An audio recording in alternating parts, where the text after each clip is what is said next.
Welcome back to the Road Race Report Podcast Network. This time, we're going to tackle all things Virginia International Raceway's MotoAmerica round. We dive into Superbike, Supersport, a little bit of Twins and Talent Cup. We catch up Corey Alexander on his recent back surgery and what the outlook is for that. Before we get into it, as always, let's take care of some business. This episode is brought to you by KYT Helmets. Built with race-winning technology and trusted by riders at the highest levels of motorcycle competition, KYT helmets deliver the protection, performance, and comfort serious riders demand. From the racetrack to your favorite back road, KYT combines advanced aerodynamics, lightweight construction, and premium safety standards into every helmet they produce. If you're looking for your next helmet, check out the full line of KYT helmets at kytamericas.com and see why so many riders in the MotoAmerica paddock have made the switch. KYT helmets, designed for racing, built for riders.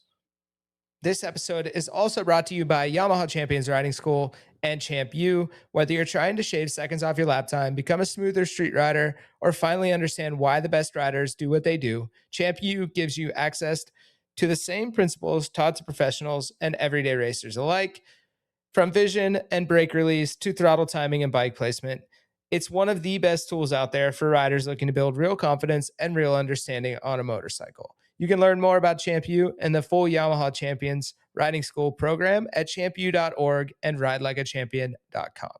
Lastly, if you want to support what we do at Road Race Report, we've got merch live on the site. Your support funds our trip to the races and brings you this content, and we greatly appreciate it. For now, let's jump in with Corey Alexander into the VIR post-race podcast. Welcome back to a post-race podcast, this time from VIR.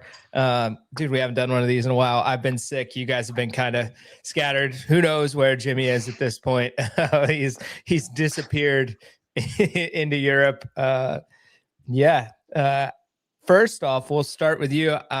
Just had surgery, announced that you're going to be out for COTA for the final round. Number one, how you feeling? What's the go there, dude?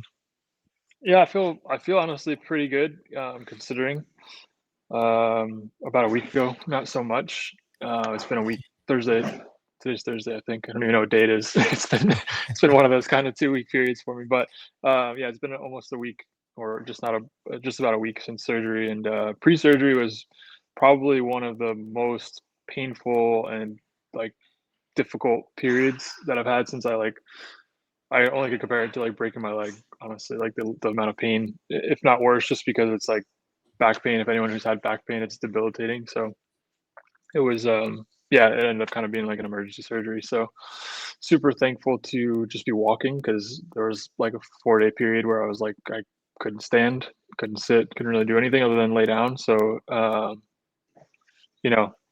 that tends to really put things in perspective a little bit when you can't walk. So just thankful to be out of pain and able to enjoy life and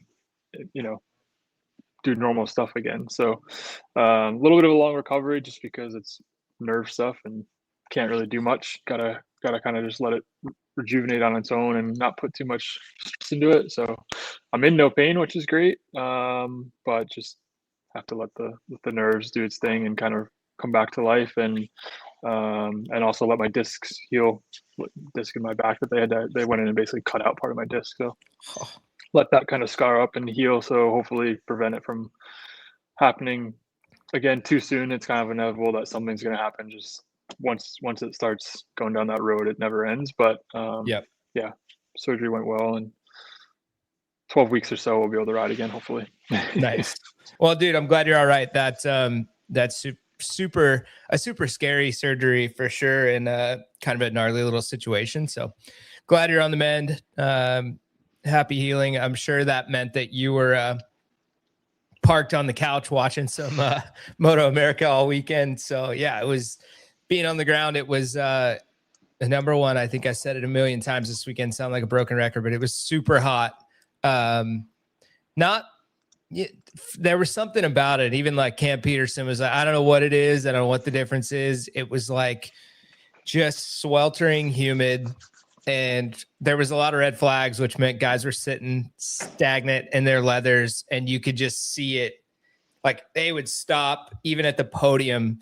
Andrew Lee was like, I thought I was going to pass out. Like the racing was fine. I thought I was going to pass out waiting to go on the podium. So yeah, super hot. Tons of drama going on. We had 3 races. We really had a bunch of action and no real point swing, which I thought was really interesting out of 3 races. But yeah, it was a good weekend for racing. All the classes, there were battles throughout. We'll just jump into Superbike, dude. I think I'd started off with, it's kind of a tie for the top story. Number one being that Bobby Fong is absolutely ripping. They seem to have just found a setup. He's been on the podium a bunch in the last few rounds, and it seems like they've got a good thing going. So for me, that was kind of the main story. And then you also have Ducati getting their first win with Loris Baz. Obviously, some luck there with some attrition, but there were Ducati 1-2, which, going into the weekend, my story was, can the Ducati win? What's going on? And yeah, it was good to see that all the way around. We'll start with Bobby Fong, dude. What did you see out of Bobby that you liked this weekend?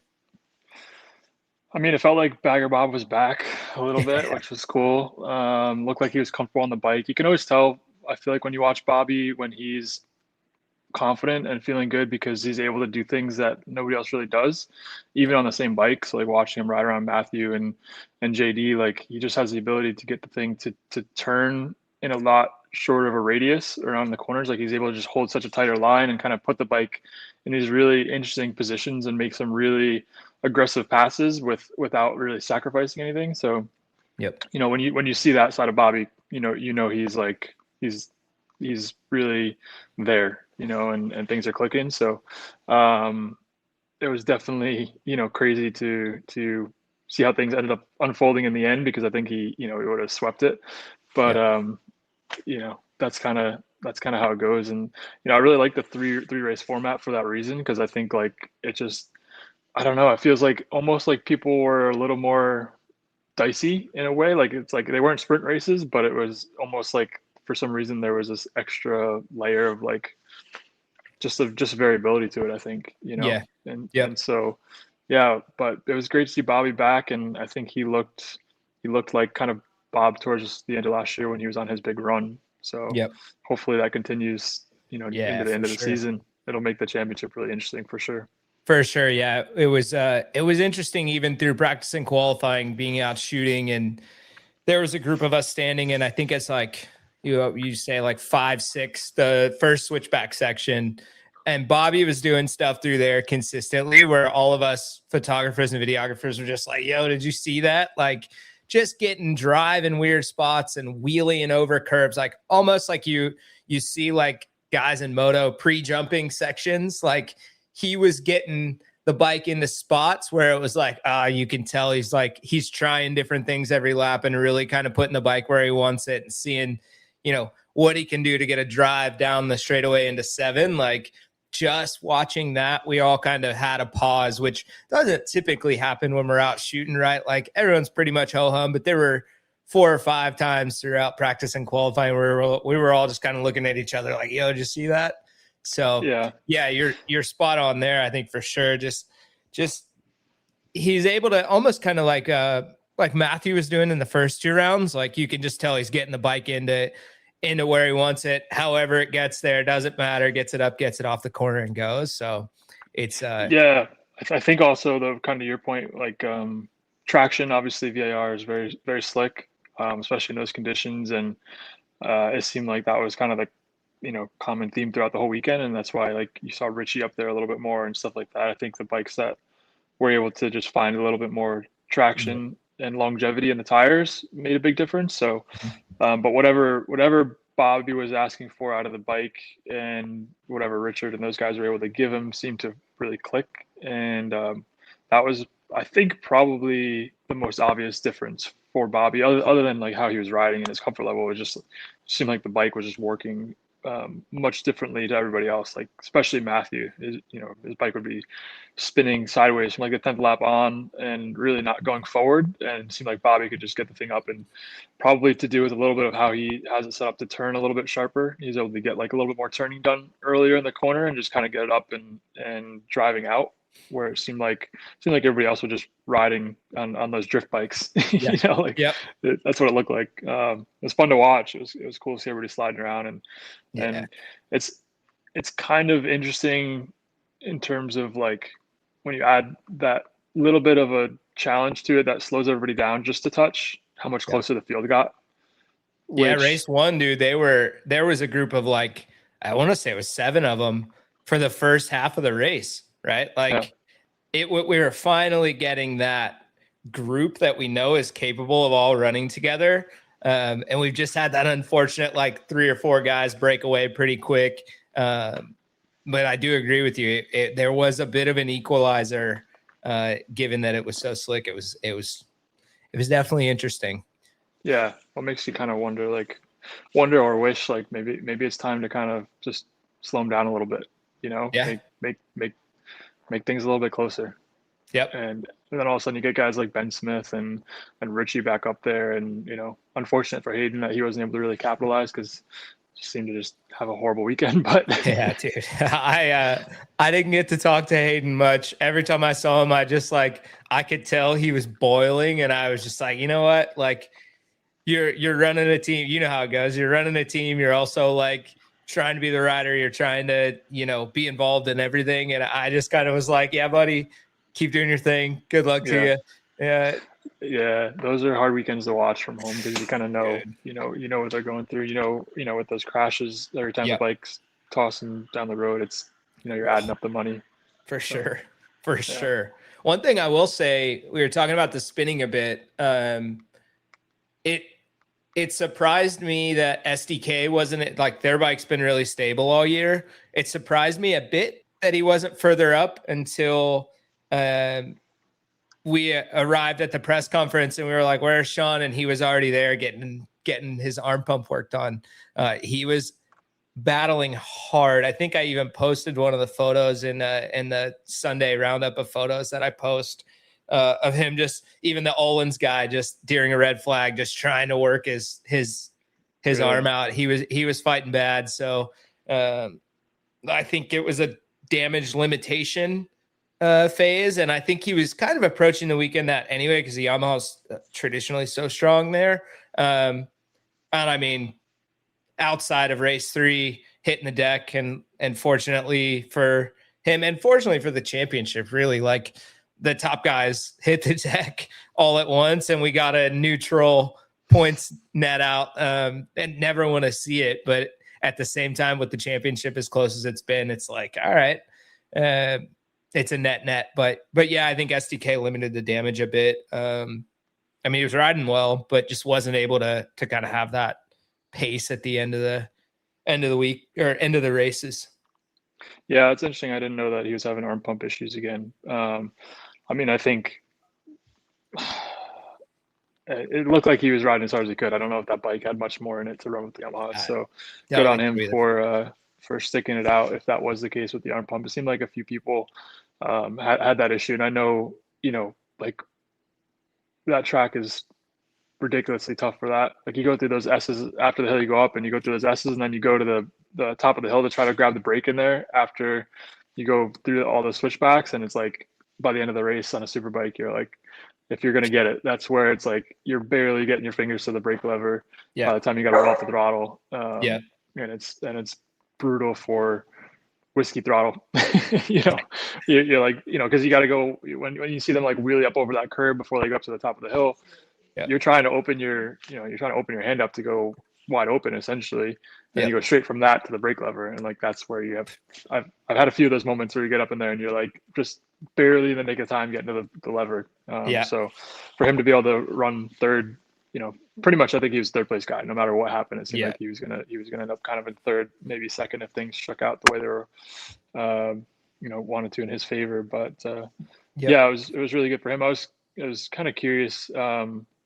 What went on with JD, and like that third race was kind of strange, because it seemed like he had he had a little something in both the other races, and I thought like, okay, everyone else is out. JD's just gonna kind of charge up through the field, and it just Yeah. never happened.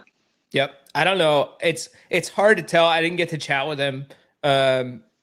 One thing that I was considering when I was thinking about that was, did the massive amount of rainfall between the races change the track enough that they missed the setup, or that it was just different enough where it kind of, again, neutralized and equalized the field a little bit? Because when I say it rained hard, like You could see it on the buckets, TV. big drops. Like I went back to my truck after it stopped raining and changed. I was so drenched from riding back to the media center. I wonder if that didn't play a factor in that. I'm sure it must have a little bit. I mean, it is interesting with JD because it seems like he's definitely maybe a bit more particular. Like I think that's been really impressive about Sean is, it's a new team. Obviously, he rode the BMW a few years ago, but it's a new team working with him, and they've somehow been able to kind of put him in a position, whether it's with the window that they're working in or just how well he's riding. But it seems like every weekend he's very consistent. Like, and the bike is changing a lot from races like Barber to VIR and some of these other tracks. So whereas in like JD's case, it's been a little more hot and cold, where JD shows up and it's like, wow, JD's back, Yeah. And then race 3 happens and you're like, where'd he go? Yeah. So maybe that's just the Yamaha, because obviously the same thing happened to Bobby too, right? Maybe the Yamaha's window is just so small. I don't know. Yeah, seems to be. I mean, that seems to be the general sentiment when I talk to both JD and Bobby. Like, Bobby's found the window, but he admits that the window is tiny that they've found, right? So if it's outside of that one way or another, it's just like you're scrambling. It's interesting with JD because he had a couple crashes. Like, he missed basically all of the second session on Friday. And I think he rolled off the truck way better than anyone than anyone realizes that he did. Because when I talked to him on Friday, he was very excited about the prospect of the weekend. He was like, dude, we're off the truck good on a Friday again. I know it doesn't show, like we crashed, whatever, but the bike's fine. I'm fine. We've got more. And I was like, if I'm a betting man, I'm betting JD, right? Because a fast JD on Friday is pretty dangerous for everybody else, as we saw at Laguna. But I just don't. I think circumstances didn't materialize, and how it is. Like, there's a fine line of making it happen and not, right? So yeah, that was interesting. And then the SDK thing is, I mean, dude, he's only missed, without crashing, he's only missed 2 podiums all year long. That speaks volumes. And I talked to him. I did a 30-minute podcast with him, just like a catch-up pod on Thursday. And that was one of the things that I asked him, like, this is a new team. What you guys are doing is kind of unprecedented, really, for a whole new outfit to come in and make this kind of charge is impressive. And he just says that it's the most professional team that he's ever been around. Everyone is never too high, never too low. Like, it's very, very conducive to what we're seeing. Like, the environment itself is very conducive to, like, hey, yeah, we're off. Sure. We're whatever in a session, but we're not that far off. So they've got a really good thing going. And I think they're going to be really hard to beat down the stretch. Just given the people that are under the tent and the environment that they have going. It's crazy to see it. You've been around new teams. You've been around multiple times where it's like fresh team, mix of new people. There's so many variables, so many different directions that it could go in. And what they found at Orange Cat is super, super impressive. Yeah. I mean, I think a little bit of that. I mean, they've obviously were in super stock 1,000 for 2 years. So they had a pretty good footprint. I think Tytler's kind of closing shop and Dave Weaver moving over probably is a lot of that. Yep. He's a really, really sharp guy. And obviously, they're coming off of winning a championship with Cam. So a lot of knowledge there. I think also I mean, every time I see an Instagram post from them, I'm like, how much money are you guys spending? You know, I mean, Seriously. they're at the track like every week. You know, they were just Yeah. testing, Yep. um, and they're always doing events, and yeah, it's really really cool. It's an awesome thing to watch, and I'm sure for Sean and everyone that's part of it, it's really really special. Hopefully, hopefully it's sustainable and continues. And I don't know what their Yep. long term plan is, but it is definitely cool to watch. So, but as far as some of the other guys, I thought it was really interesting to see Ben Smith show up and be, Yep. it wasn't just like a Mid Ohio fluke. So Yep. I don't know what the turning point's been over there, but that's been really cool to watch because I don't want to say unexpected, but Yep. it's pretty late in the season for things to just start clicking out of nowhere. So Yep. I'm sure everyone's pleasantly surprised, but Oh just seems yeah. like I don't know what the holdback is on if he's just riding a little bit over the edge or what the case is definitely a bummer to not see him able to kind of just Dude. bring it home, Yeah. I mean, and just brutal to brutal. qualify that well and have so much going on a weekend and then just have three scratch races basically. I will say this, since Loris arrived, and particularly the last two races, I have never seen them leave pit out not side by side. Like they are stacked on top of each other. They're riding together every session, one in front of the other, vice versa. Um, I know that talking to Loris again, did a 30-minute podcast with him on Thursday.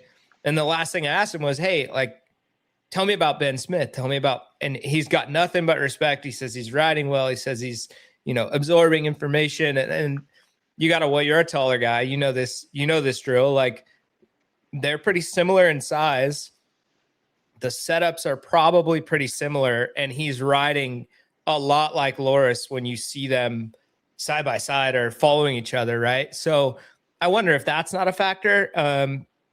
But also just, I think, did you qualify on pole and you lead some laps? The instant confidence that comes from that is like, that's got to be all. It's like a perfect storm of things coming together. You've had probably, arguably, the three biggest crashes that we've seen in maybe the last few years in MotoAmerica Superbike, and then to turn it around and do what he's doing, it's so impressive. Yeah, that's really cool. Man, the kid's obviously very determined, and he's young. I don't even know how old he is, but He's he's still a lot younger. under 25, I believe. Yeah, Yeah, 25 at most.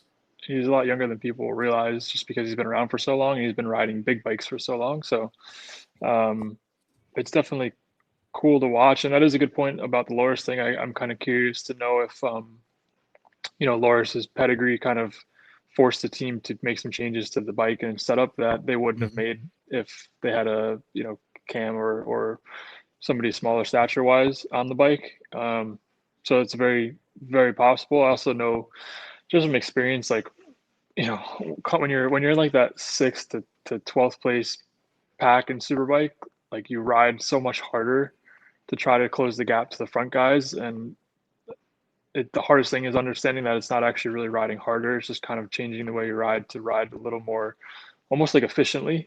And I Yep. think maybe that's a big part of it too. Is like getting up to the front and realizing that those guys aren't necessarily riding harder. Like they're not charging the corners more. They're not more Yeah. aggressive. They're actually just it's almost like easier to go faster kind of thing, but you don't know it until you're like able to do it and replicate it and ride around those guys. And I Yep. mean, I know for me in my superbike year, that was like I still never really got the hang of it, but that was like anytime I made improvements, it was like getting to this point where it's like, wow, like they're actually not really trying as hard as I feel like I am or I was, but I'm going faster, Yep. so maybe that's part of it too. But it's great to see. And I know Jersey he'll probably be good at for Yep. sure. I think historically he's been pretty good there in the past, and Coda that bike should be a weapon at. So Yeah. it'll be interesting. I think the other big thing that over the weekend watching that was fairly interesting was kind of seeing. I don't know. It seems like Maddie's bike it got a little bit faster. Hmm. I don't know if you noticed that. Like there was Yep. definitely a disparity for a while between the attack bike and Maddie's Hmm. bike, and it seemed like maybe at Ohio it started to improve. Yep. And then for sure this weekend, and I know he said electronics like was something that they found at Ohio, but who knows? But definitely you could see a difference, like straightaway speed. It was finally like he wasn't getting blown by. Yeah. Yeah, definitely. You can tell that they're working hard and they've made some sort of change. And I know, I mean, eventually I will get to the bottom of and do a long written story on the drama between the two once it's still shaking out, I think, at this point. But I think that they were kind of that midseason lull that we saw was kind of a forced hand of like, we really do have to go a full new direction from the package that we started on. And then you add binning a bike or two and, whatever they've done to kind of find the flat bottom again and start going up is definitely happening. Cause like you said, you could see it at a couple other rounds. You could see it, and you almost felt so bad for Matty that he was just getting ripped on in a few spots. But yeah, whatever they've done, it's helping. I mean, he was visibly putting the bike in spots again that, you could argue that not many people on the grid could put the bike in the spot and get it back up off the corner. Like, he's riding like himself. Even in photos that I have, you can just see, you're like, oh yeah, he's giving it everything, and he's in different spots than everyone else in these photos in the same frame. But yeah, it's I'll be curious to see what they come to COTA and Jersey with. I mean, he's not out of it by any means. I think the gap is still like 17, so there's 5 races left, so anything could happen at this point. Yeah, I think it'll be kind of interesting. I if I had to guess, you'll probably see Sean playing it pretty smart. Yeah, he's a smart kid. Yeah. So I don't know. I kind of feel like it'll be tough for anyone to do much with him unless there's like some major drama, major issues. Yep. The triple header, there's still one more to go, so that's always throws a wrench in things. I mean, last year it seemed like it was pretty clear what was going to happen, and then all of a sudden Bobby, that whole fiasco. So who knows? Hard to tell. Yeah, but for sure Matty was overriding. Like he you could see, like, by the time he got to those last 3 laps in every race, it was like not much more he had left in the tank. I mean, that front end slide was insane up the hill. Pretty wild, but it kind of looked like the same thing was going to happen if he didn't just take a step back, which it looked like he did. I would say outside of that, I think Uribe, we definitely have to talk about him. That was just kind of like out of nowhere, It was like saw the whole front crew crash, and it's like, all right, now's my time to shine or something. That's it. That's exactly what he said too. I no better time than now to capitalize on an opportunity, and he sure enough did it. I mean, he rode really. There was one point there he looked like the strongest bike of the 3 of them, right? And then I think when Loris went past, and he even said this, like, he was just kind of like, like, I could push at this a little harder, but I could also throw it away pretty quick in the closing stages. And I think I would probably do the same thing in that position, right? You're looking at your first Superbike podium. You got enough space between 4th place. Let's play it smart, bring it home, give the team something to rally around. And he did it to perfection. And he's just really been riding super well overall. So that's been good to see. I'm sure it's helping the team as well to have extra data, and it can hurt. That's for sure. Yeah, totally. I mean, I think people don't understand how challenging that position is to be in. Like when you're facing your first Superbike podium, and like, I mean, that's what us as racers, like, you grow up like dreaming of being on a Superbike podium. So to kind of have that choice of like, well, is a podium just good enough, or do I want a little bit more? And then having to kind of make that in real time is really, I was watching it and kind of having been in that position before of like, what do you do? You just be happy with what you got, or do you go for the glory? So it was great to see him finish. And I mean, even if the top 3 guys were there, he would have been 6th, which would have been a great ride for him. all things Totally. considered. So you really Totally. can't take anything away. It was really interesting though to just see how like all of a sudden out of nowhere that just happened. And you're like, Yep. okay, cool. Yeah. I mean, I've been waiting for that all year because I think, and Jason's like super talented. Mhm. I've ridden around him a ton, so I've kind of wondered all year, like, what's the deal? Yep. And I know how difficult it is to jump into superbike. Like I said, it's just a change of almost like mindset. So Yep. kind of curious if that'll translate into, like you said, some confidence, and Mhm. maybe we don't see him back up at the front again at Coda. Yeah.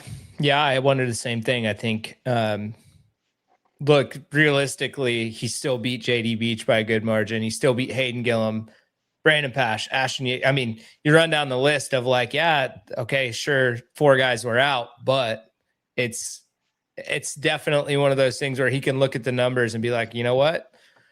I had a faster lap than JD did. What's stopping me from doing that at Coda? Yeah. So it's cool. I mean, one other thing, obviously, we mentioned it a little bit at the start. Just Baz getting a win. Yeah. It's cool Yeah. to see it, dude. Like, I love Loris. I've known Loris just from being around the Indian Project a little bit when he was there, and it's hard to find a nicer guy in the paddock, especially someone with the accolades and pedigree that he has. He's so real, so cool, so human. And just the long chat we had about the development of that Ducati and kind of what he doesn't call development as much as it is adapting it to MotoAmerica. It was enlightening for one, but also to see it kind of all come to fruition and cap it off with the win at the end of the weekend was really cool, just from my perspective.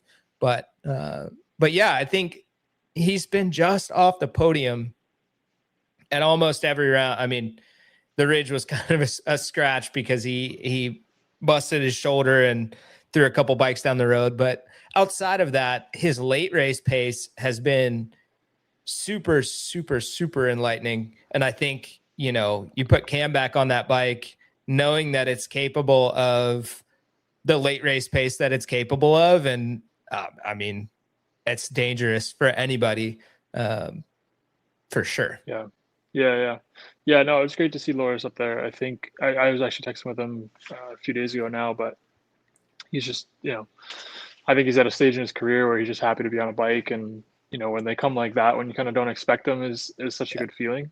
Yep. So I'm sure it's got to be great. And also good for him just in the sense of like, I'm sure he would like to have a full-time ride again. So, Totally. kind of makes it hard to not look at a guy like that, and see where there might be an opportunity, and kind of just puts his name back in the top of the list as far as potential Yep. superbike riders. So For sure. I think alongside that was also PJ. Can't really go on without talking about him. It seemed like he was just kind of neutered all weekend. Like, just get to the weekend. Don't cost us any more money. Don't toss any more bikes down the road. And then Yeah, Sunday he that was for sure the goal. The goal was finish all 3 races and let's just start building, for sure. Yeah. But it did seem like all of a sudden out of nowhere, like race 3, he was like a different PJ. Yeah. Which is interesting because that kind of just goes to show you that obviously there was some other things going on behind the scenes, because all weekend prior to that he just looked like he was just kind of a passenger, and then all of a sudden, like, race 3 was like PJ that we all know, which is like doing things on the bike that are incredible to watch and super aggressive. So yeah, it's I know how bad he probably wanted that win, so that was probably really bittersweet, but good for them to get that. And I think he probably really needed that to get some stuff off his back. So Yeah, for sure. Just to get through one clean and come out unscathed and have not cost the team any more cash towing bikes down the road is huge. But also, yeah, like you said, he was like, yeah, I want to be happy, but when you're that close and you add in the Ducati factor of like, oh man, the other team got the first win on the 26 Ducati. It's gotta sting so bad. But then again, he's been in that position before, and having thrown the bike down the road from that position, pushing for a win, I got to imagine you could look at that and find the balance and be like, okay, well, we're walking away with the podium, and we didn't throw the bike down the road. So Totally. yeah. Totally. The last thing I want to mention on Superbike is just wishing Richie Escalante the best. I know he dislocated his shoulder, I believe, is what came out of his crash. So wishing him a speedy recovery. We'll see if we see him before the end of the year. And I don't know, maybe we see somebody else on that Superbike for a race or two. Yeah, I was wondering because if he hurt himself or not. That's a scary place. That's where I had my big crash. So, yeah, you posted that picture at some point over the weekend of like, is this the gnarliest place to film? Y'all, dude. It's one of the gnarliest places to crash too. Yeah. Yeah, anytime you see somebody going to those air fence right there, it's like that's so fast and so close to the edge of the track. So yeah, there's not a lot of time to scrub off any speed. Even if you hit the ground, there's not a lot of time to scrub off any speed before you smack that wall. And air fence or not, I mean, just dude, it's so close, and I can't overstate enough how fast that section is and how loose the bike is all the way through it. Like, it is. That was my first time at VIR filming, and I stood down there and I absolutely could not believe, like, it just doesn't translate. I mean, you think it's fast on TV, but it does not translate to like, holy shit, this is fast.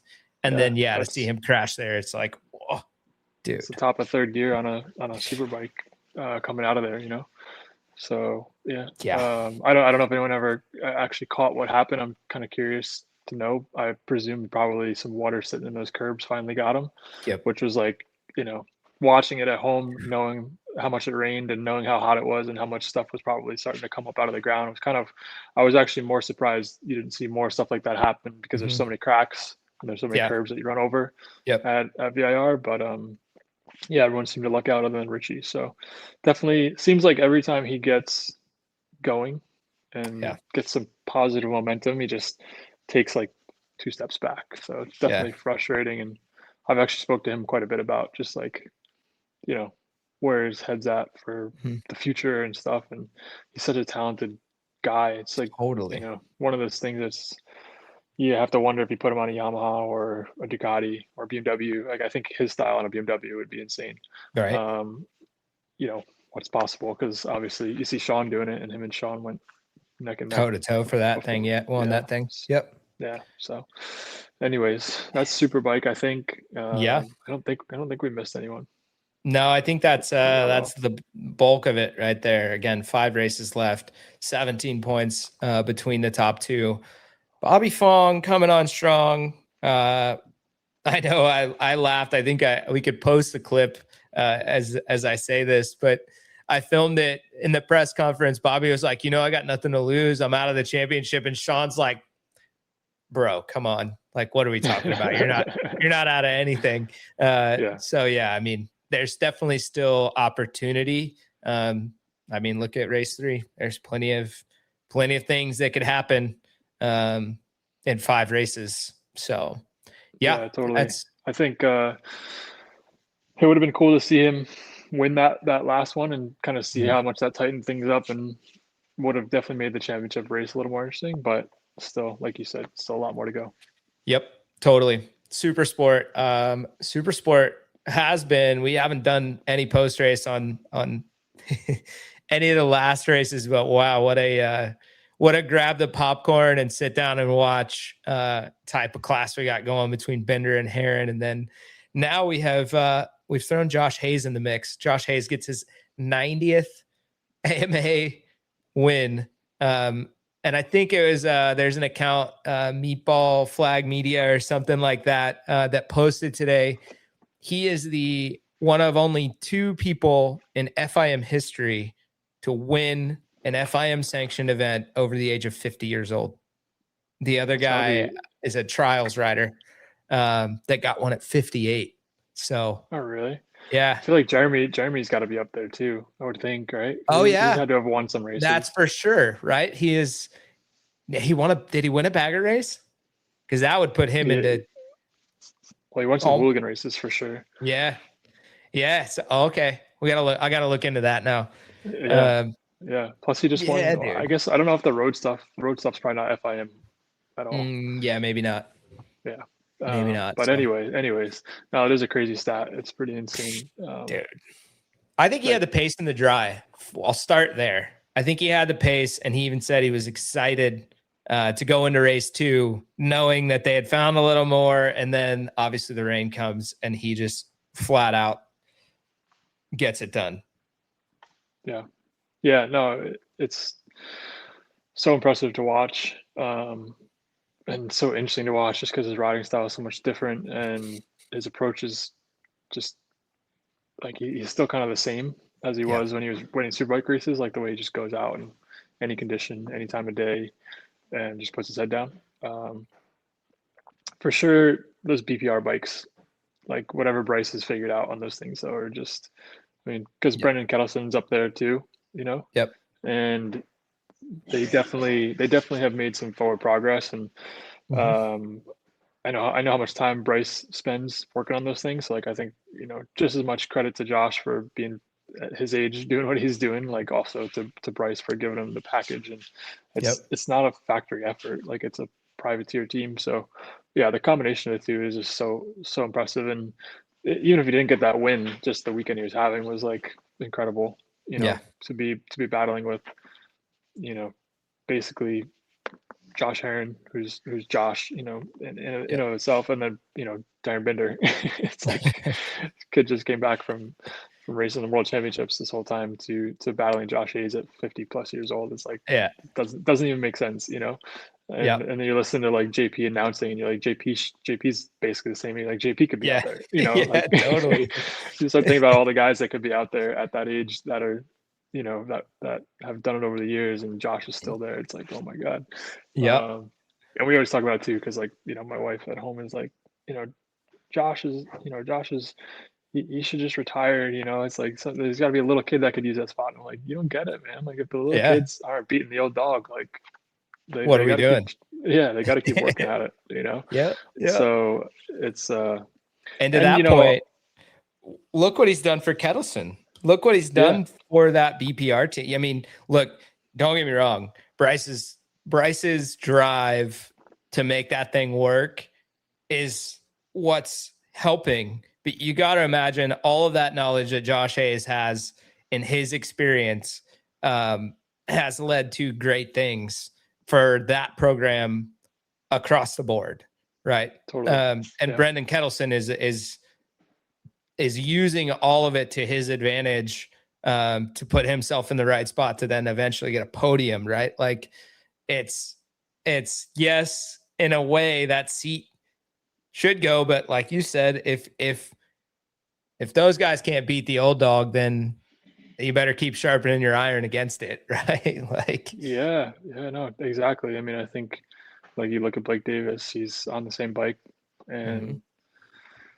and we could definitely dive into that too, which is there's definitely some huge question marks around that. But yeah, for sure, it's super impressive what Josh is doing, and super exciting, and just taking into account his injuries and stuff he's come back from, and just honestly, like somebody even at my age, like I'm 32 and kind of wondering like how long do I want to stretch this career out, and with Mhm. injuries, and just every time you get hurt you kind of think about it a little bit more, like how Yep. much more do I want to keep doing this, that kind of stuff. And you just watch Josh, and I'm laid up after surgery on the couch watching this dude 2 years ago snapped his leg, Yep. and came back from that at his age after everything he's done, and is still just pushing, you know. Dude.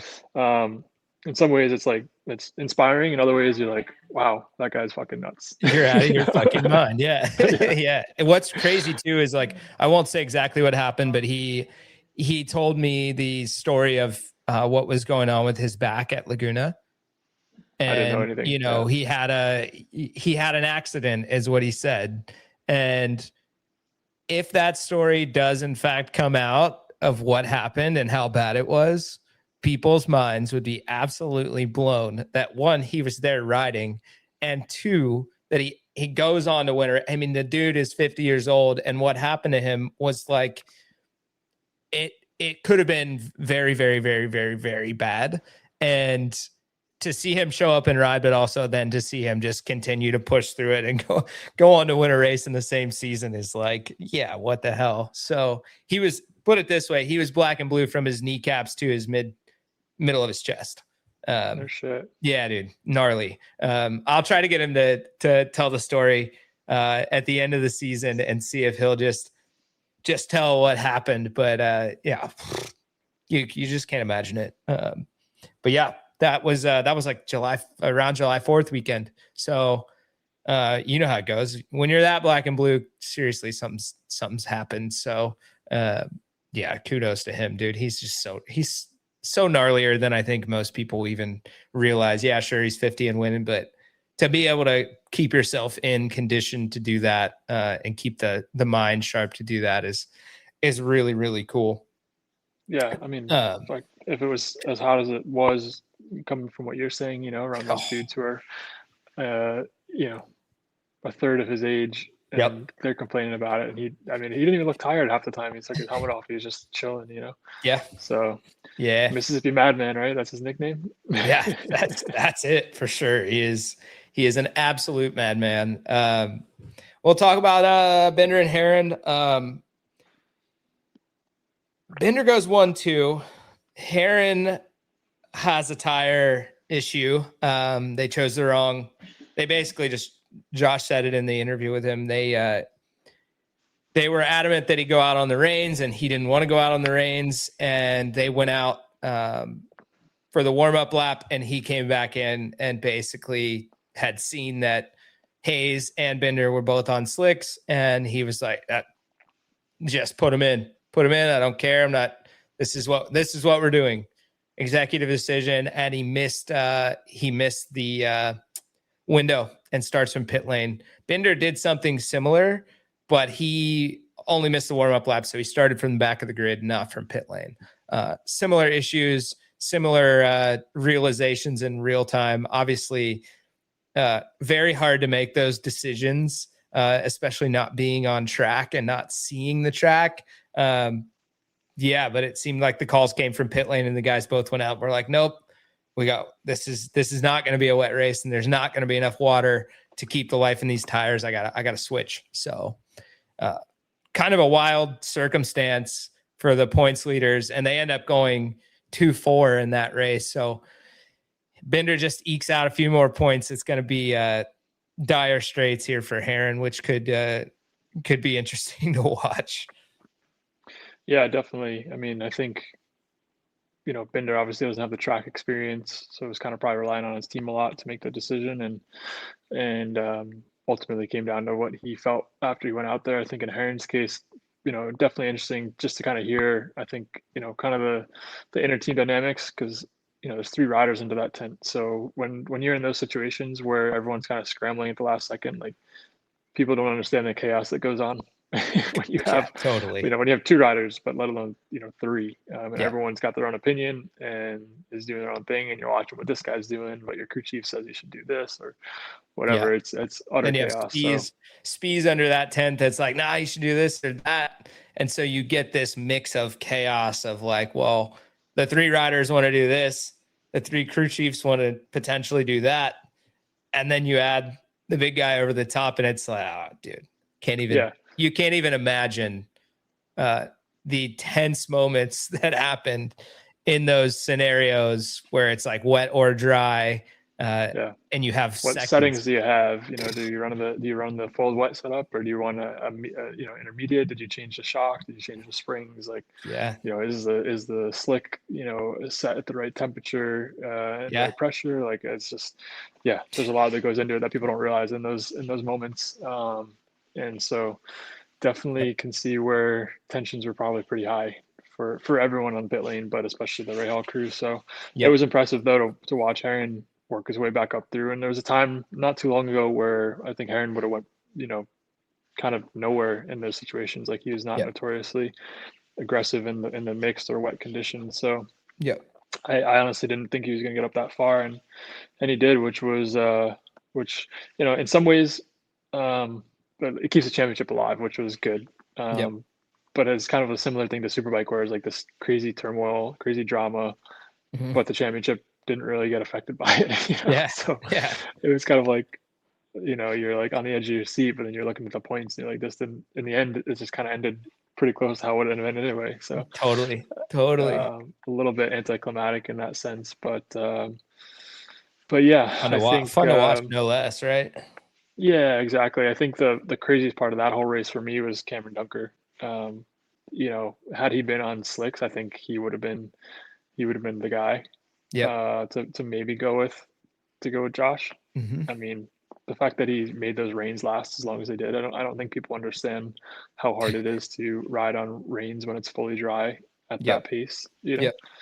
Um, No doubt. insane. Those things No are just doubt. getting roached, and that track has got to be so sketchy on those things. I mean, you're just moving around all the time. Yeah. So yeah, definitely was cool to see him up there though, and Mhm. I'm kind of curious, if he's going to make a charge at trying to come back again full time or whatever the Yeah. case is next year would be. I think he'd be a really cool addition to the championship though. Yeah. Totally agree. I think he has the talent for sure. I think he's finally seems like he's coming to grips with the MP13 MV Agusta, right? Like the bike's definitely shown promise here and there. I think Avery had a couple good runs at it.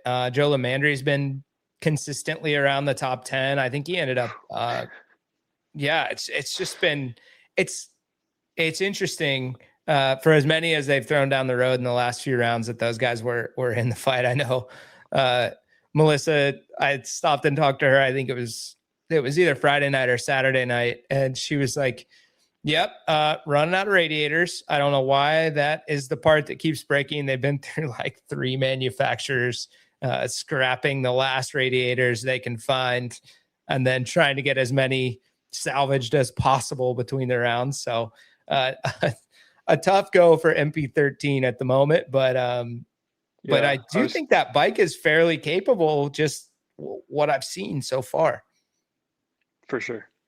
For sure. I think that bike is very underrated, mostly Yep. because, there hasn't been a competitive uh, package with a competitive rider on it. Yep. Super super competitive. But, Yep. for Dunker to come on that quickly, that track hasn't been too. Yep. Bike's good. I mean, riding around it, you could see that it's good. Like it's got a lot of power, and honestly, the fact that it hasn't been really ridden a ton by anybody with, a lot of results. Yep. It hasn't been scrutinized very hard, Yep. right? Like with the balancing and all that stuff. So I For think sure. I think it's got a little bit of an advantage that people don't realize, but nobody's Yeah. exploited it yet. So Yep. yeah, I think I was really curious. Lamandry in the qualifying, man. Did you see that? Like the Oh, crash. Like I did not. was there something wrong with his bike or what? He crashed like on the outlap.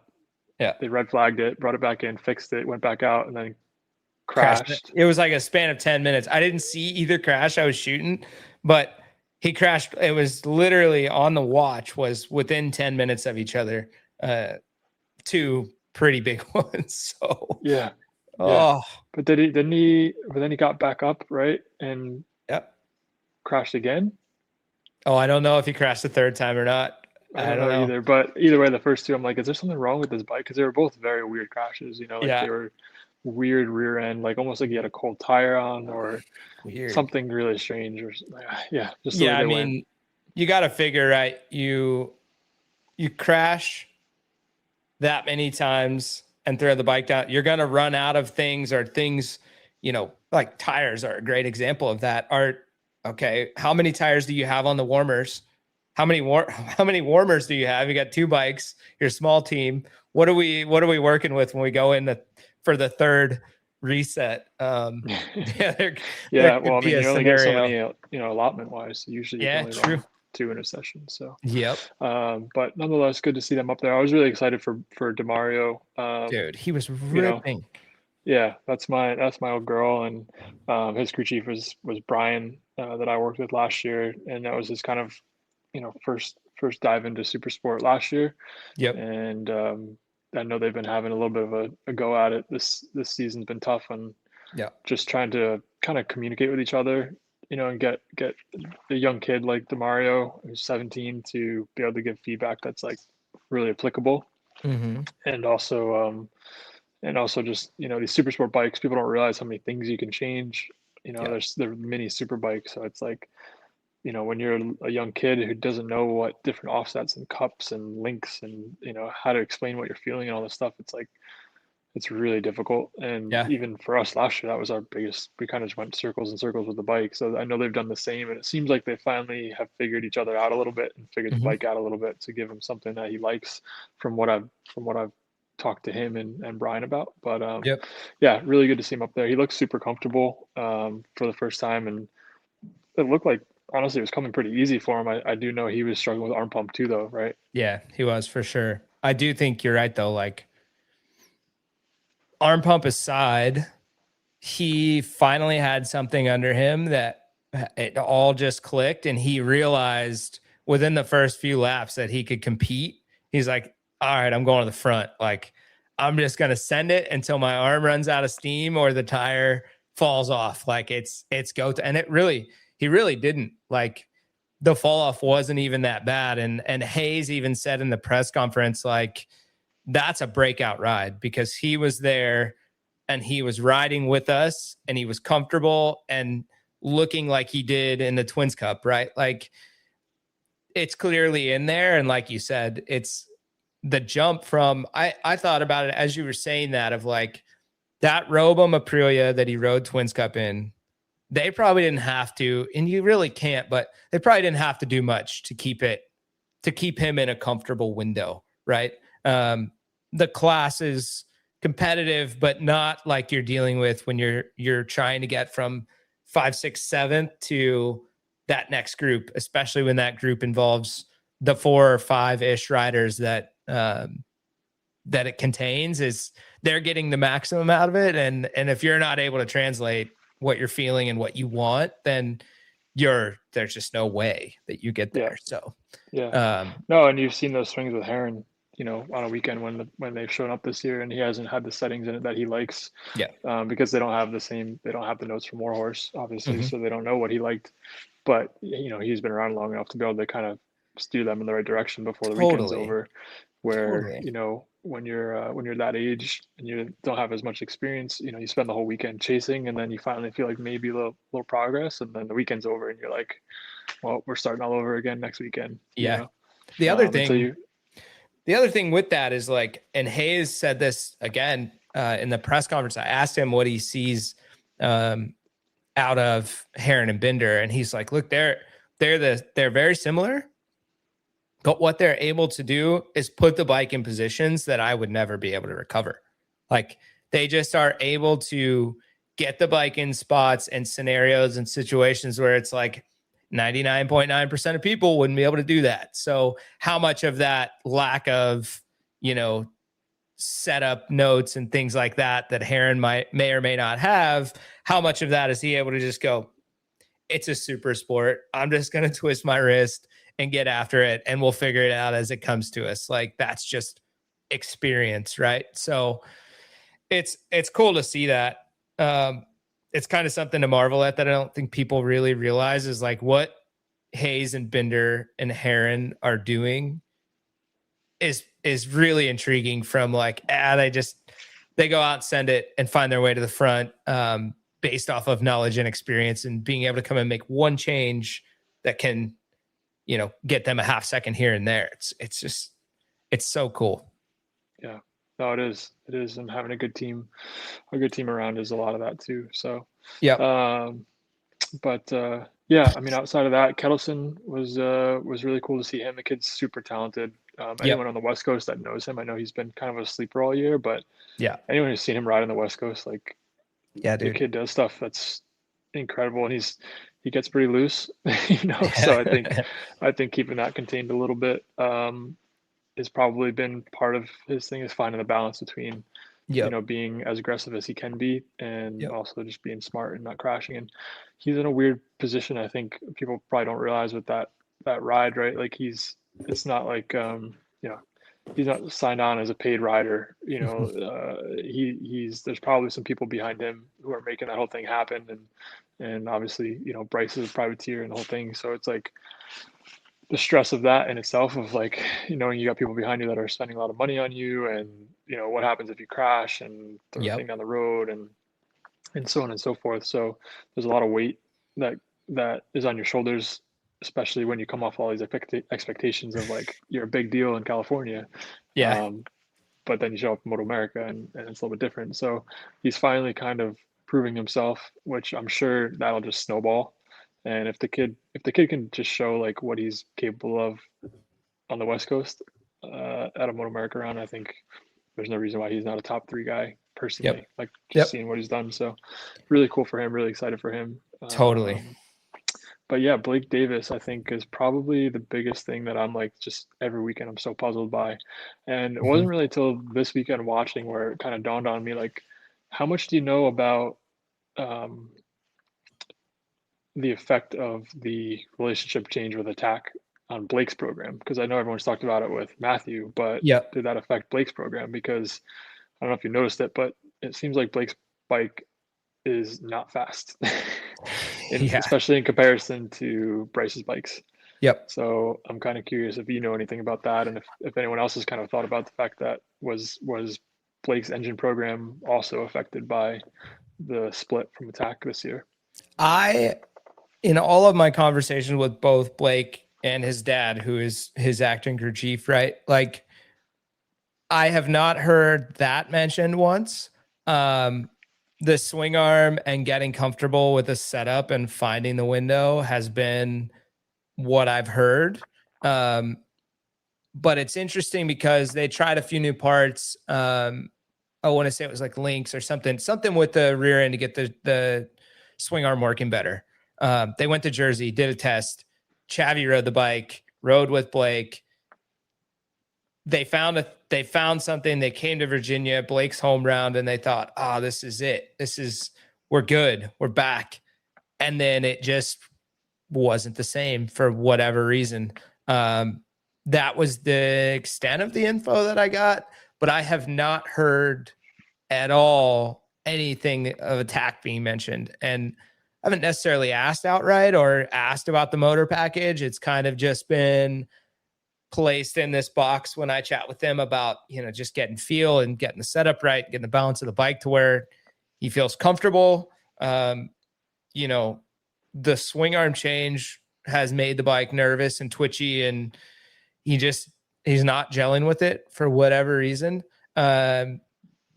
But I am curious now, and I'll just outright ask whether it's on the record or off. Like, hey, what's this motor all about? And whether that's me asking Peter or me asking Mike or Blake, like, yeah, we'll see. But it is interesting that you say that, because I do agree. Like, that BPR bike, I would bet you if I see them come off of a corner side by side, it doesn't look good for the Strack R9. Well, no, and I mean Josh Hayes has got some weight on Blake. Blake's a Yeah. little kid, Yeah. and those bikes weren't slow last year. So, um, like I said, Bryce is definitely. He's said to me like I've gone through like 20 configurations to kind of land on where we've gone on the engine. And you can't really change much from my understanding, because it's a kit that you have to get from Yamaha as Mm-hmm. far as what components actually change. But obviously, like timing is Yep. probably the biggest thing that you can play with, and things like that. It's totally not my realm to talk about, because I have no fucking clue what I'm talking about. But but nonetheless, it is very interesting. And I kind of like I started thinking about that while I was watching this weekend. Like, I wonder, because when you're that close on times, when you're looking for tenths, like if your bike Yeah. is just a little slow off the corners or just a little bit down on power, it just Mm-hmm. makes your life so much harder. And you start charging and you start pushing in all the wrong areas to try to make up for that, and Yeah. you end up making it even harder for yourself. Yeah. And it's just it's a slippery slope, honestly. And sometimes even like when you're riding by yourself, you end up going faster because you're not focusing so much on where you're losing and trying to make back up. You're able to just kind of maintain Yep. because you're on your own. So it's kind When of I rode to your my point. stock 890 in Hooligan, my dad was always like, why do you ride almost every session by yourself? I'm like, dude, because if I ride around everybody else on this fucking stock 890, I'm going to be so demoralized coming off the corner behind almost anyone else out here. It's better off for me to find my rhythm and then try to latch on for a toe where I need it. Like it just, Yeah. I understand that completely. Like you just, and especially at that level where the margin closes so much, and it's like, yeah, you could be 2/10 slower off the corner and still like get the best run you could ever get and still be a bike length short by the time you get to the end of the straightaway. And then, like you said, compound that. Oh, got to be harder on the brakes, harder on the front tire, deeper into the corner, more liable to make a mistake. Like I don't know that most people realize that compounds so heavily at that level. Yeah, exactly. And it's hard to watch from home because you look at him like, you know, is it in his head at this point? You know, which I'm sure a lot of it is. Like once you lose Yeah. that little bit of confidence, it's hard to get back. And maybe that pressure of being, you know, the top guy now that Matthew's gone, like all that stuff kind of weighs on you. So, you Yep. know, for me, looking at Blake, like he jumped from the R6 and had a really great season to the R9 and Yep. continued progress. Like picked up exactly where he left off, if not improved. So I don't know. I Yeah. have a little bit of a hard time like believing that just the swing arm change affected it that much because these other Totally. guys, you know, I mean, I think talking to Josh about the swing arm thing, like it didn't even. I think he likes the stock swing arm. He does. So, you know, It's I don't interesting. know. It would be. I'm sure. There's no doubt in my mind that they must have gone testing and just thrown the old swing arm back in to just like be like, hey, do Affirm it back to whatever. back. Yeah. Yeah, you know. Yep. Yeah, but I feel bad for the kid. Like I want to call him up and be like, dude, you're still the guy. Like, you I know, know. just I tell keep him all the digging. time. But I tell him all the time. Tell him all the time. Every time I talk to him, just dude, just keep chipping away at it. yeah, it's You hard. haven't changed. Your ability and talent on a motorcycle at your age has not changed. Circumstances change, sure, but it's there's quite a few people at this point in the season that probably need to hear that same message, right? Like, Yeah, you know how it goes. I mean, I'm yeah. But sure you needed I to think hear in his that. case, I think in his case, it's probably the most heavy, just because he's had so much hype around him, and he's like got a Yamaha deal, It's right? got He's like Yamaha contracted support. Yamaha. Yeah. There's a lot of things, you know, for him. He's really the future of the sport. So Yep. between him and Demario and Kayla, like those are the kids. And Yep. so, you know, it's brutal. People forget how, you know, people forget about you really quickly Yeah. when you're Yeah. seventh, Yeah. eighth place. It's like if you're not up there every weekend, um, you know, the narrative changes really quickly. So For sure. feel for him, but hopefully he turns it around. And yeah, but I think super sport for the year. I think it's gonna be hard to beat Bender. I think Bender's obviously super Yeah. smart, super, Rock you solid. know, yeah. I don't unless something crazy happens or Heron starts to play some games and puts him in some weird predicaments. I think I think he might have tried at that lunge in race one. Uh, that was a big yeah, one. That was a yeah, big stab that, yeah, I don't know. It's do whatever you can to try to make it happen, I think yeah, is the mode. So yep, we shall yep, see. Time will tell. totally. Yeah, Twins Cup. Yeah. Yeah, you were talking about the future of the sport. And I think this name kind of can go in there now, Hank Fosberg. He had what is the most dominant of all the classes. He was the most dominant rider, I believe, in MotoAmerica this season. Just absolutely gnarly, and very aware. Super cool to talk to him at 15 years old and him be like, oh yeah, you know, I baited so and so into this move to get the win, blah blah blah. And you're just like, okay, this kid, he gets it. He's on another level. He's doing the right things. He's good family, good kid, and super talented. He could maybe use to stop growing a little bit. He's getting pretty tall.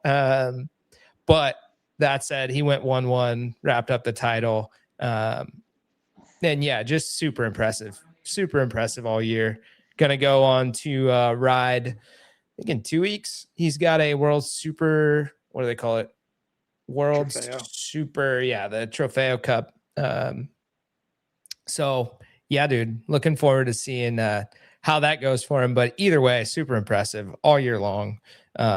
and impressive at VIR again. So, yeah, what do you see? What do you see out of that dominant run? What's that tell you? First full year in the class, right? Like pretty solid against, Matthew Chapin and Bodie Page and, kind of the crew that's in there. They're not slouches by any means. Hank was just consistently the guy round in and round out.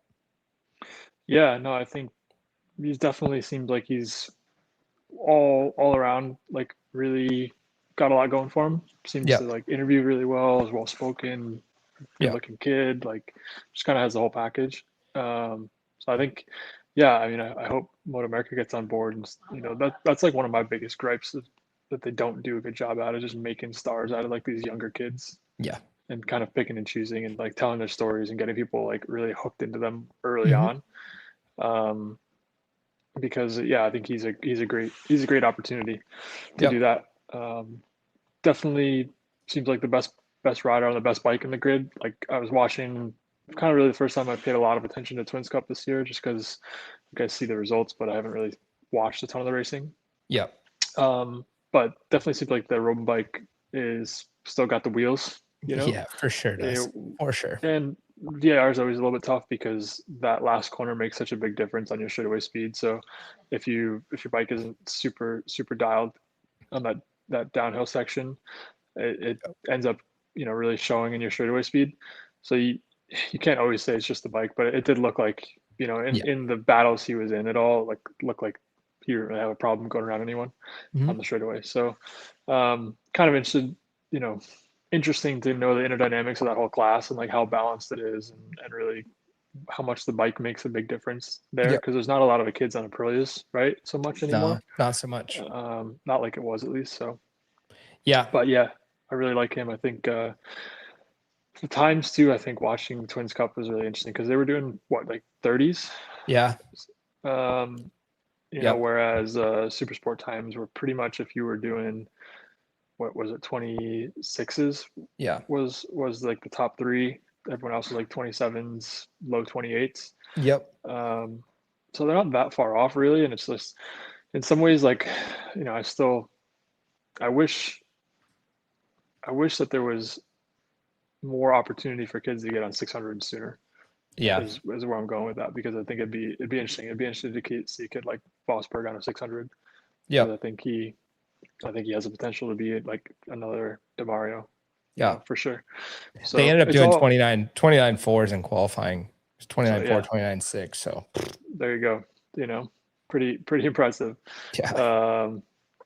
So it makes you kind of wonder, like, okay, so take those kids, put them on 600s, and now all of a sudden, that 8th to 14th group just got bigger, more competitive, and all of a sudden the times are getting closer together, and it's a bigger pack. So hopefully there's some opportunities for them, and you start kind of looking at it like, where do these kids go? Like there's a lot of talent coming up, but where do they go? It's still a little bit of the trouble, because you've got guys like Josh Hayes still winning races. You've got, Darren Bittner coming over. You've got Josh Hearn still on a bike. Like you've got all these top seats that are kind of filled and not necessarily looking like they're going anywhere either, right? So interesting to see where the future holds for them. For sure. And one thing I'll call out is, and Vosberg himself, he talks about it all the time. He's got Alessandro's data. He's got Rocco's data. The bike hasn't changed a ton. It's probably developed, through the riders to suit their style. But think of the amount you can learn from that. I mean, he's said it multiple times this year where they're just like, yep, we compared this, go out in the first session and compare what Alessandro was doing in the race to what Hank's doing. Bang, you overlay it, you learn, okay, cool, here's my focus points for the next session. And it's just, you can snowball your way into some really dang good laps pretty quickly. Not even messing with setup so much as getting the rider rolling in the right places. So either way, cool to see. Super talented. He put up with a couple really good fights this year and played the cards really well. So got some racecraft. Like you said, it is very curious to see where these kids go and what changes or opens up by way of rides in the upper classes. But rider of the weekend nominee for me was Sam Drain. Sam Drain has kind of come into VIR, come from absolutely nowhere, 5th place guy, and goes 2-2 in both Twins Cup and Talent Cup, and wasn't like he was putting up a fight. Finished, I believe, within a second of the leader, and sometimes within a 10th of the leader in both classes, all 4 races. Just had a weekend. And Tommy, when I asked him, hey, what'd you guys find? That's Sam. It's all Sam. Sam just showing up, figuring it out. They did some laps in the endurance race the weekend before, and that plays a big part into it. Yep, plays a big part into it. But I love that little kid when he gets on the interviews. He's so funny. So funny. He's just so quiet, but he's just like he's like he's got the whole sponsor spiel like dialed, and he's just like just his little Australian accent. He's a little robot, dude. It's so good, and he was super cute. He's gonna be really good. I mean, family's cool. Obviously, his brother's wildly successful in the singles over in AFT. So it's like, he comes from good stock. His dad's super awesome. We chat here and there, and you have Tommy Hayden and the Estenson Racing crew in your corner, and they stay pretty level and they chip away at it, and it's good to see him come out and have the weekend that he's definitely capable of. So Twins Cup, other than that, big crashes for Team Hammer boys. The 2 highlight reels of the weekend, same exact spot, cost Chris Ulrich and the team so much money in one race. I mean, dude, massive high sides for both of those guys. Wet curbs, puddles on the curbs. I know, it's so crazy because you got to think like, did they not see each other go down? Like but you kind of like but they're kids. Yeah, dude. Definitely had to have been a little bit of a pricey one there for the Ulriches. Sunday was between Richie and those two. So but I'm a big fan of Matthew Chapin. He's a Northeast kid, and known him and his dad from since he was much younger. So I've always kind of pulled from him behind the scenes, and he's just another one. Like, I think him and Vosberg are very similar, as far as like how they carry themselves, their demeanor, their maturity, and marketability, like the way they speak and stuff. They're all really both really good kids. I don't know Bodie very well, or I haven't seen him a ton, but I'm a big Matthew Chapin fan. So it was a bummer for that to happen, and I'm sure even more of a bummer that they didn't get the title fight down to the last race. It's always hard when your guy beats you by a whole round. Is like pretty demoralizing. So hopefully again, same kind of thing, like looking at like where do these kids, what's the progression, like do they do Twins Cup again, or what are the options, so it'd be interesting to kind of see where that goes. And then I think the only other big kind of surprise in that class on the weekend, which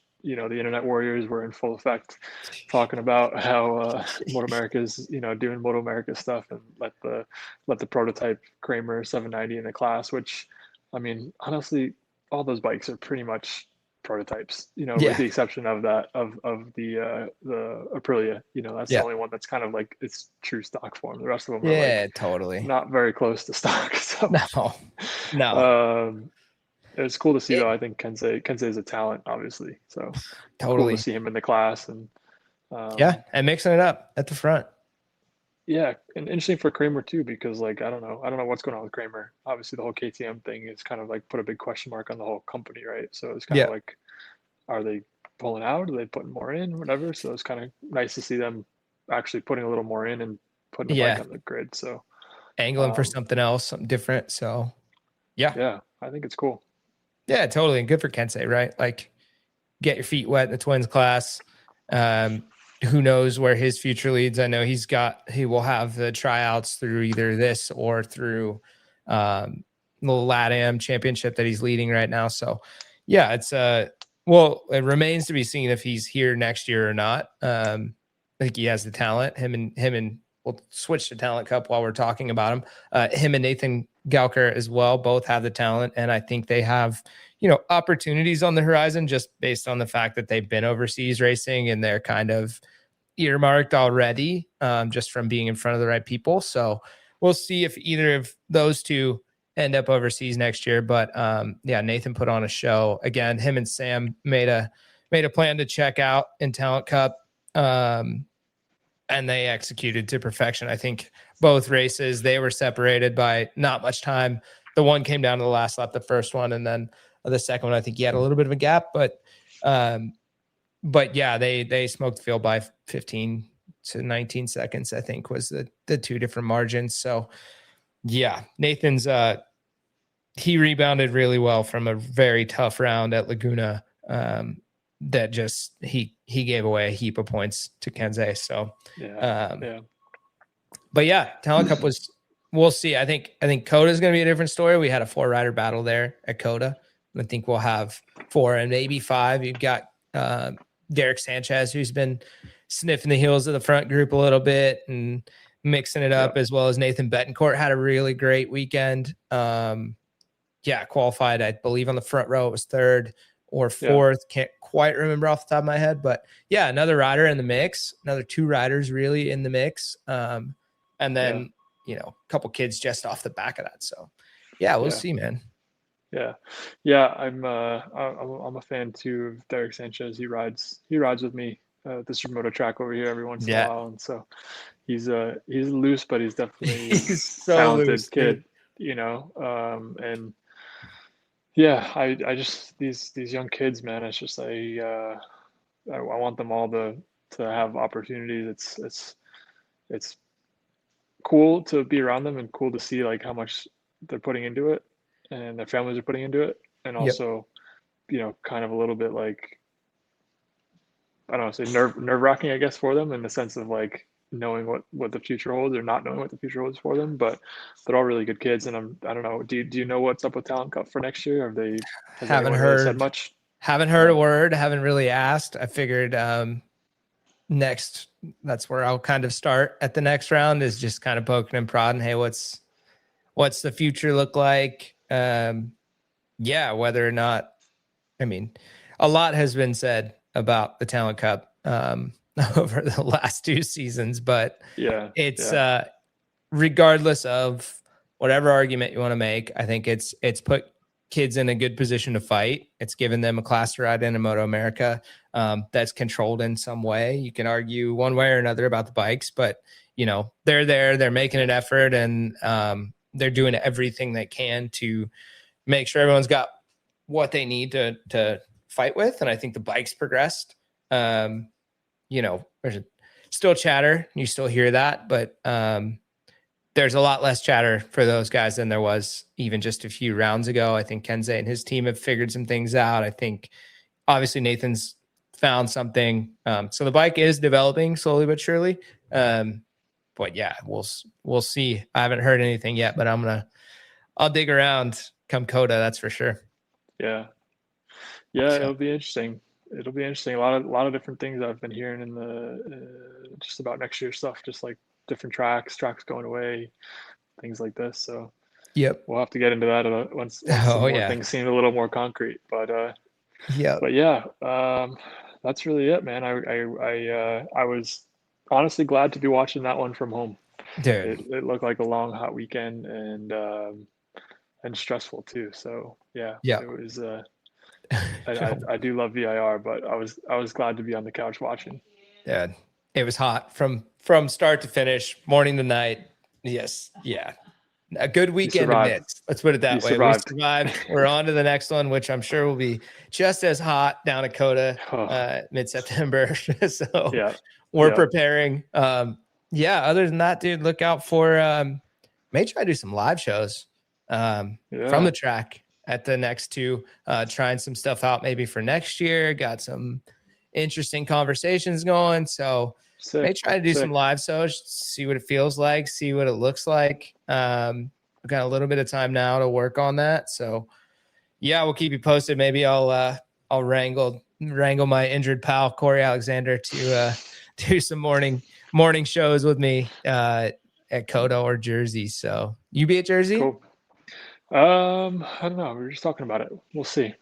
Cool. I would like to. If I don't sell my RV or light it on fire before then, I might, maybe we'll take the RV down and camp out one last time, Oh, yeah, I love it. or not. We'll see. Yeah, cool. It's always a crapshoot down there with the rain and cold, or not. So I don't know. We'll see.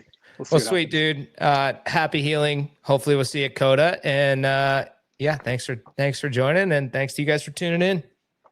Yep. Later, guys. Later. Thanks.